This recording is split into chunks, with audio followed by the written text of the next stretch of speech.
ela causa naqueles que a ouvem duas reações. Duas reações. Todo aquele que ouve a palavra da cruz reage de duas maneiras. Ou a recebe, ou a acata, ou a assimila, ou a rejeita, escandaliza. Eu queria falar do escândalo da cruz. Escândalo da cruz. É um tema muito forte. Porque quando nós falamos da cruz de Cristo, nós falamos da sua obra maravilhosa, da sua morte substitutiva, da sua entrega na cruz para redimir o seu povo. Irmãos, na grande maioria das vezes, quando o evangelho é pregado, causa escândalo. Na grande maioria das vezes em que a palavra da cruz, Cristo, ela é pregada, isso causa no ouvinte, na grande maioria, escândalo, rejeição. Nós vemos isso aqui no texto, amados irmãos, no versículo 41 do texto lido, nós vemos aqui os judeus murmurando. Eles estavam murmurando, reclamando, falando mal daquilo que Jesus havia declarado no contexto, a partir do versículo 22. Porque a partir do versículo 22, o Senhor Jesus, ele narra, ele declara aquilo que ele é, o pão da vida. Ele continua falando isso a partir do 41, mas aqui nós vemos que os judeus, eles murmuravam da palavra de Cristo, eles rejeitaram, eles se escandalizaram com a palavra de Jesus. No versículo 60, meus irmãos, nós vemos que os discípulos também se escandalizaram. Ao ponto deles dizerem, duro é este discurso, quem o pode ouvir? Os próprios discípulos seguiam a Cristo, escandalizados com aquilo que Jesus havia dito. Mas é assim, irmãos, tem sido assim desde o início da igreja e será sempre. Eu creio que muitos de nós estamos aqui hoje, um dia se escandalizou.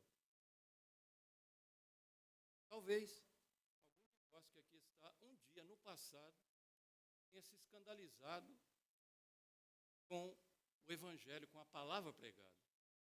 Mas pela graça do Senhor, Ele alcançou a sua vida e a minha vida, nós estamos agora do outro lado. Porque Ele nos transportou do reino das trevas para o reino do Filho do seu amor. Então agora nós estamos do lado da luz. Agora a palavra de Deus não nos escandaliza mais. É bom que não aconteça isso. Porque o que pode acontecer, meus irmãos, na nossa vida, é que nós não vamos nos escandalizar com Jesus. Ok. Mas no nosso modo de ser e de agir e de viver como cristão, muitas vezes estou escandalizando o Evangelho. A palavra da cruz. Na minha forma de viver, da minha forma de reagir, da minha forma de interagir com os irmãos, da minha forma de servir a Deus, eu posso estar escandalizando. Porque desde que eu desobedeça aos mandamentos do Senhor, e a Bíblia diz que aqueles que creem em Jesus devem andar como Ele andou,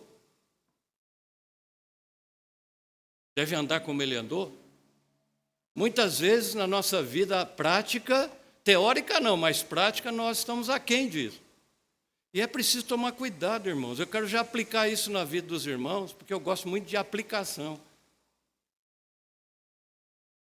Para que a palavra da cruz de Cristo, que te salvou, que te redimiu, que te alcançou, como nosso irmão orou, aquela palavra que nos alcançou, Cristo nos chamou e nos alcançou. Para que ela não se torne escândalo na minha vida e na nossa vida, quando nós desobedecemos a palavra de Deus, de uma forma sistemática, de uma forma contumaz. É preciso que a gente tome cuidado. para que também, assim como aconteceu com esses discípulos aqui, não aconteça conosco. Duro é esse discurso. Quem o pode ouvir? Bom, se a gente estiver andando na nossa vida em desacordo com a palavra de Deus, esse discurso será duro. Mas qual é a minha reação, irmãos, e a nossa reação diante do discurso duro? Muitos já não andavam com Jesus. Muitos já não andavam com Jesus. Mas esse é aqueles que escandalizaram. Não é o nosso caso, mais uma vez repito. Hoje nós estamos do lado da luz. Mas é preciso tomar cuidado, irmãos, na nossa vida, ano a ano, no nosso trabalho cristão, no nosso serviço a Cristo na igreja. Porque Deus nos chama para a salvação, mas para as boas obras. A salvação gera em nós as boas obras na nossa vida como uma prova de que realmente eu sou luz do mundo e sal da terra. E é preciso ter consciência disso, para que o nosso relacionamento como igreja seja mais tranquilo, em paz, em harmonia, em comunhão. É uma palavra tão linda e que nós costumamos muitas vezes falhar nesse quesito da comunhão. Há algo em comum em nós, irmãos, é Cristo. Há algo comum em nós, é o Espírito Santo. E por que, irmãos, muitas vezes há tanta desavença, não é verdade, no povo de Deus, na igreja, desacordo, abandono da obra de Deus? Por quê, não é? Olha só que situação dramática e triste que pode acontecer quando dentro da nossa própria vida, dentro da própria igreja, há escândalo da cruz. Porque quando eu ajo assim no meu comportamento, eu estou escandalizando ao próprio Cristo, porque eu já estou negando aquilo que eu declaro. Eu estou negando a minha profissão de fé. Eu estou negando a minha fé no Senhor Jesus com o meu comportamento, com a minha forma de agir na igreja e com o irmão. É preciso pensar nisso, amados irmãos. Porque ano a ano Deus tem nos chamado e concedido dons para nós, servir na igreja do Senhor. E como é que nós estamos servindo, não é verdade? Como é que nós estamos servindo? A gente um dia declara tanto amor a Cristo e de repente esse amor se esfria, como nós ouvimos aqui numa oração, não me lembro o irmão, mas não deixa o nosso primeiro amor esfriar. Assim como no relacionamento conjugal, o primeiro amor não pode esfriar. Não pode esfriar. Assim como o nosso amor a Cristo não pode esfriar. Irmãos, infelizmente, nosso coração é enganoso, diz o profeta Jeremias. O nosso coração é enganoso. Eu digo sempre assim, se você quiser saber qual é o teu pior inimigo, olhe no espelho. Porque é o nosso próprio eu, é a nossa própria vaidade, é o nosso próprio orgulho, que faz com que muitas vezes, irmãos, a igreja sofra com a minha vida. Eu sou pedra de tropeço na igreja e Cristo condena isso. Não sejais pedra de tropeço na obra do Senhor. Mas, infelizmente, isso tem acontecido. Mas é preciso voltar ao primeiro amor. É preciso voltar. Nós podemos até falhar. Mas o levantar é de Deus. E se eu me coloco diante do Senhor, Ele vai me levantar e me usar para a sua glória. Eu vou deixar de ser alguém que cause desavença, que tristeza na igreja, e vou ser algo positivo, vou ser alguém que contribua, alguém que vai agregar. E não vai ser heterogêneo, que vai dispersar, mas vai ser alguém que vai buscar paz entre todos, irmão. Se possível, quando estiver diante de ti, tenha paz com todos os homens, diz a palavra do Senhor. Não é? Nós estamos aí no caminhar da nossa igreja, no caminhar do final desse ano, e já pensando, nas nossas atribuições para o ano que vem. Os irmãos receberam já, aqueles documentos onde os irmãos vão se colocar à disposição do Senhor. É preciso ter um coração aberto para isso. Irmãos amados, não podemos deixar que coisas de somenos importância, e a gente costuma, coisas pequenas na nossa vida, colocar ao quadrado, né? Potenciar aquilo, deixar aquilo algo que é tão ínfimo, deixar algo tão grande na nossa vida, ao ponto de eu não ter mais nem desejo de trabalhar na obra de Deus, sentir desanimado, porque aqui e acolá eu me senti talvez magoado, e eu não tive a capacidade de perdoar, que é o que a Bíblia diz, né? Que eu tenho que perdoar o meu irmão quantas vezes for preciso. Quando ele fala 70 vezes 7, né? Significa ali que não há limite para o perdão. Eu tenho que perdoá-lo todas as vezes que for necessário, todas as vezes que ele falhar contra mim. Porque se eu for pensar naquilo que Cristo fez por mim, como pão da vida, que me perdoou sendo eu pecador, tão falho, e eu e nós, o que deve ser para nós, amados irmãos, como um paradigma na nossa vida, o que deve ser para nós um padrão na nossa vida é Cristo. Cristo é o paradigma, Cristo é o padrão, Cristo é o exemplo para reger a nossa vida, dominar o nosso comportamento e a nossa mente e coração. Só assim a igreja terá paz, a igreja crescerá na presença de Deus. Olha que incrível, eles estavam escandalizados, irmão, porque a partir do versículo 22, Jesus fala acerca dele ser o pão da vida. Não é Moisés que deu o pão para vocês. Vocês comeram aquele pão e morreram. O verdadeiro pão é aquele que desce do céu e dá vida ao mundo.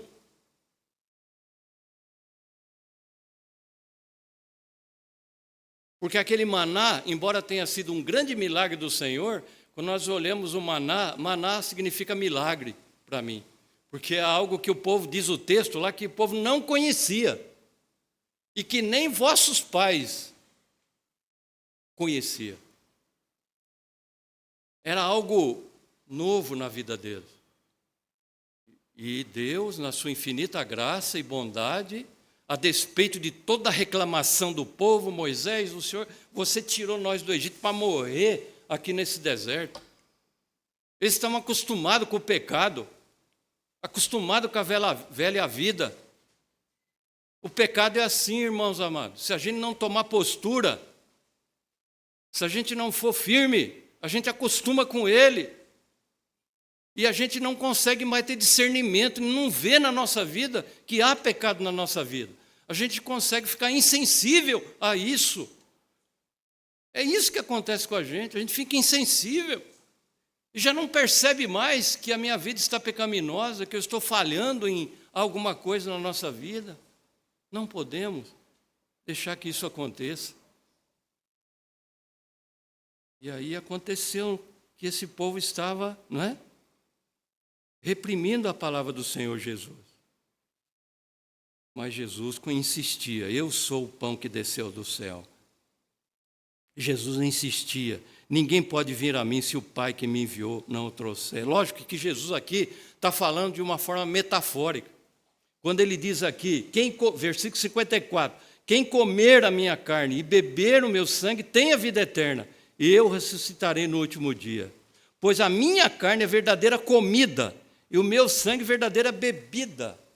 Aqui não é literal, aqui de forma metafórica. Jesus está dizendo que aquele que crê nele, crê na sua obra expiatória, substitutiva na cruz, aquele que confiar nisso, tem a vida eterna. E eu ressuscitarei no último dia. A grande esperança para aqueles que morreram no Senhor. E a grande esperança para nós, na volta do Senhor Jesus. Haverá, então, a ressurreição do corpo. Para recebermos, então, um corpo glorificado, semelhante ao de Jesus, diz o apóstolo Paulo, para viver com ele para todo sempre. E viver entre nós, irmãos. Quem vai estar no céu não são essas paredes. mas é eu e você. Então eu digo assim que essa vida aqui, como membro da igreja, é uma escola. É uma escola que nos prepara para a verdadeira vida. Irmão, temos que ser aprovado também nessa aqui. Temos que ser aprovado nessa vida aqui. Esperamos em Deus que eu e você sejamos aprovados. E no dia que nós chegarmos diante do Senhor, Ele diga para nós: servo bom e fiel. Fosse fiel no pouco, sobre o muito te colocarei. Pensou nisso? Quando eu penso nisso, irmãos, eu caminho uma milha a mais com meu irmão.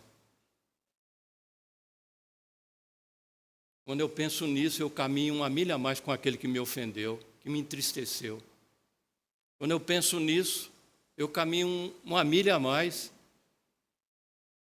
com aqueles que de alguma forma me magoou. E quando eu olho para o pão da vida, que desceu do céu para perdoar um vil pecador igual eu, então a minha reflexão e decisão é amar o irmão. É perdoar quando você me ofender e me magoar. Porque eu digo sempre, quem sou eu para não perdoar?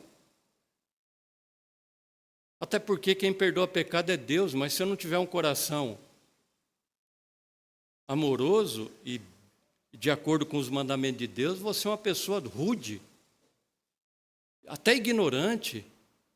Vou extrapolar na minha vida cristã, vou não é? Extrapolar como membro da igreja, como servo do Senhor. A igreja é do Senhor e Ele nos chamou para servir o Senhor. Não é que Deus precisa de nós, Ele é autossuficiente. Deus é autossuficiente, Deus é soberano, Ele é transcendente, Ele é totalmente outro. Mas Ele deu a graça e o privilégio de conceder a nós ser cooperadores com Ele na obra do Senhor.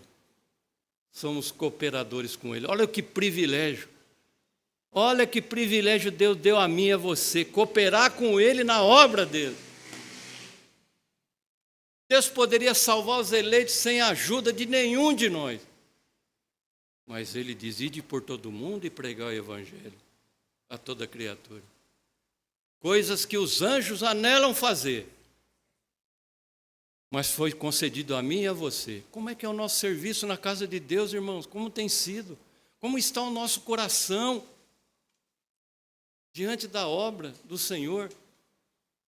Porque uma coisa importante para a gente pensar quando nós estamos trabalhando na igreja, servindo a Deus, é que a igreja é de Cristo. A igreja é do Senhor Jesus. Temos que fazer todas as coisas como para o Senhor, diz a palavra. Não deve ser o homem, o ser humano e o homem que vai determinar para mim como é que deve ser o meu serviço, mas é a pessoa de Cristo. Isso seria bem diferente para o nosso relacionamento, no progresso da igreja, no crescimento da igreja, quando a gente ter essa visão espiritual de que a igreja é de Cristo. E quando, irmãos, eu estou magoando alguém da igreja, seja ele um líder da igreja, um pastor, um presbítero, ou qualquer irmão, somos um corpo, hein? Quando nós estamos magoando, tendo rancor, tendo raiz de amargura e agindo de forma que a igreja sofra, irmãos amados, isso é muito sério. Você não está fazendo simplesmente um ser humano sofrer. Você está contra a igreja de Cristo, e isso é perigoso. Isso é muito perigoso. Nós temos que pensar muito bem, antes de tomar qualquer decisão, atitude, comportamento que vá contra os princípios da palavra e vá fazer a igreja sofrer. Cuida disso, porque a igreja é do Senhor. Ele é um Deus zeloso. A Bíblia diz: dura coisa é cair na mão do Deus vivo. E aqueles que vivem recalcitrando contra o Evangelho, contra a palavra de Deus, será, diz a Bíblia, quebrantado sem que haja remédio. Por isso, irmão, Essa é a advertência para nós. Essa é uma advertência de Deus para nós. Não é, você não está magoando um homem, você está magoando o próprio Jesus. Isso é muito grave. Isso é muito sério. É por isso, irmãos, que a igreja pertence a Jesus. Ele é o dono dessa igreja. Nós somos apenas servos. O dono da igreja é Cristo. Ele deu a vida, como algum irmão orou, falando sobre ele deu o seu sangue, a sua vida, para que ele comprasse essa igreja pelo seu precioso sangue. Não foi, por prata, por ouro, vil que fomos resgatados, mas pelo precioso sangue de Jesus. Isso faz toda a diferença, irmão, no meu trato com o irmão, no meu trabalho como servo do Senhor. Eu vou dizer sempre, quando eu tenho essa visão espiritual de que Jesus é o Senhor da igreja,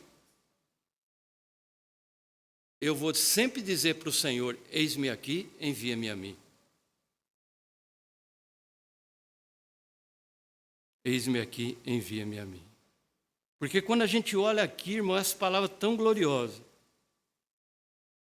do Senhor Jesus: quem crê em mim tem a vida eterna. Não é terá. Não é terá. Não é talvez. A Bíblia é enfática. É um chamado eficaz. O Senhor Jesus chama de uma forma eficaz. Aconteceu comigo e com você. Foi um chamado eficaz. Talvez você hoje entenda isso. Aliás, você vai entender, lógico, isso. No passado, não. Hoje você entende que se não fosse o chamado eficaz de Deus, você não estaria aqui. Mas com amor eterno Ele te amou e com benignidade Ele te atraiu. E é por isso que a gente está aqui. É por isso que nós estamos aqui. E é por isso, irmãos, que a gente tem que servir a Deus de todo o coração. Que a gente tem que deixar as mágoas de lado, as divergências de lado, que pode acontecer numa família, ora, por que não? Somos pecadores? Pode acontecer no nosso convívio e relacionamento. Mas a gente tem que crescer na vida espiritual. A gente não pode ser sempre menino na fé. A gente tem que suportar alimento sólido. Paulo fala, eu não pude. Ele chega em Corinto e fala, não pude escrever como espirituais, mas como carnais. Temos que crescer, irmãos amados. Não podemos passar 30 anos na igreja e continuar menino. Quando eu era menino, eu falava como menino, agia como menino. Mas eu sou homem hoje. Sou homem hoje. Na fé é assim. Quando nós nos convertemos, somos criança na fé, mas é preciso crescer. E a gente vê, amados irmãos, infelizmente, com tristeza, que pessoas às vezes têm 10, 20 anos na igreja, mas quando chega uma adversidade, quando chega um momento de desavença, ou desacordo, ou alguma mágoa, ofensa, já vira todo o seu coração, já abandona tudo, já rejeita tudo, já não quer mais nem ser da igreja. Ó Senhor, tenha misericórdia. Não deixe isso acontecer com você. Não permita. Ame, apesar de mim. Me ame apesar de mim. Porque Jesus te amou apesar de você. E Ele nunca abriu mão de você. Porque é vida eterna. É vida eterna. Ele nunca negou a sua aliança. Ele nunca abandonou a sua aliança que Ele fez com a gente de vida e salvação. Ele continua fiel, mesmo nós sendo infiéis. Mas não é bom que a gente haja assim, nunca é bom. É bom que a gente cresça, desenvolva, é bom que a gente tenha um coração, não é? É como a gente canta, né? Dá-me um coração igual ao teu, Senhor. Gente, estamos preparados para cantar isso aí?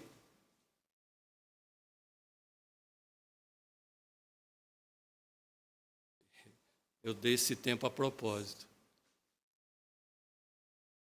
Para você e eu dizer, estou ou não. Que Deus abençoe, irmãos, a sua vida. Ele é aquele Deus que restaura a nossa vida. E Ele transforma o nosso coração. Ele tira mágoa, rancor, receio e enche o nosso coração de paz, porque a Bíblia diz que a paz de Deus excede todo entendimento e guarda o nosso coração. E guarda a nossa mente, a nossa alma. Então, amados, que o Espírito Santo aplique essa palavra no seu coração, que assim o nome de Deus seja honrado com a sua vida, seja glorificado com a tua vida, e você seja, como aquele hino que nós cantamos, quero ser um vaso de bênção, sim, um vaso escolhido por ti. Seja um vaso de bênção. Que Deus te abençoe.